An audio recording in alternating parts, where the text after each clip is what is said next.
Liz Warren in the hot seat over her speech this week in New York City's Washington Square Park. The 2020 Democratic candidate claiming a crowd of more than 20,000, but the Park Service says that wasn't even close. But it is this comment that has a lot of people shaking their heads.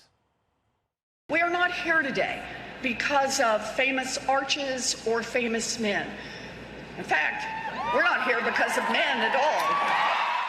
Joining me now, Diamond and Silk. I mean, I want to be fair to Liz Warren. She was talking about being there because it was close to an old factory that burned down and cost the lives of many hard-working women. But, I mean, Washington Square Park is named after someone, and the island of Manhattan was purchased by a man from maybe some of her ancestors. Ladies, what do you think? Perhaps. And, you know, she is here because of a man. That's right. If it wasn't for a man, she wouldn't be here. She wouldn't even be here. Let's talk about that. But you know what, though, Jesse? Listen, let me just tell you something.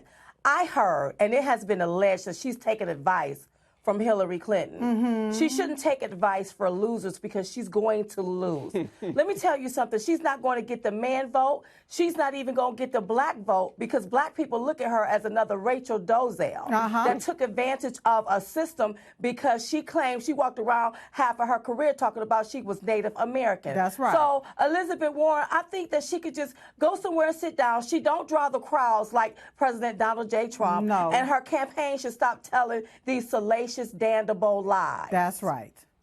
Oh, my gosh. Yes, Rachel Dolezal, the white woman who was in charge of the NAACP out west for many years. Yep. White as can be, but claimed she was black. I mean, Liz Warren, that's going to haunt her for the next year, Pocahontas. Okay. We also have Eric Holder, who said something that caught my attention because he didn't sound like a lot of the Democrats who are running around Washington. Listen to this. Democrats have to understand that we do have to have borders do mean something. Well, what do you think about the proposal that many of the candidates embraced to decriminalize border crossings, essentially turn it into a civil offense? No, I don't think that's right. I mean, the law that is on the books has been there for about 100 years now or so. It would certainly take a tool away from the Justice Department that it might want to use. I mean, Eric Holder, at this point, the Democrats running for president are making Eric Holder look like he's chanting, build the wall, build the wall. I mean, this is crazy now how far the left has gone. Yeah. But listen, Jesse, kudos to Eric Holder, right? But it's a day late and a dollar short. That's right. Because the American people already see the Democrat Party as the party of socialism, the party that wants open borders, and the party that advocates for illegal aliens instead of Americans. That's right. The Democrats are going to lose because of them. Eric Holder can train them, try to teach them. It's not going to work. We already see the Democrat Party for who they are. That's right. They're not advocating or working for the American people. They advocate and work for illegal aliens and open borders and socialism. That's right. Yeah, and he's the second member of the Obama administration to come out and say we do need strong borders. Jay Johnson, Obama's Department of Homeland Security Secretary, said the exact same thing. What is going on with the Democrats in 2019?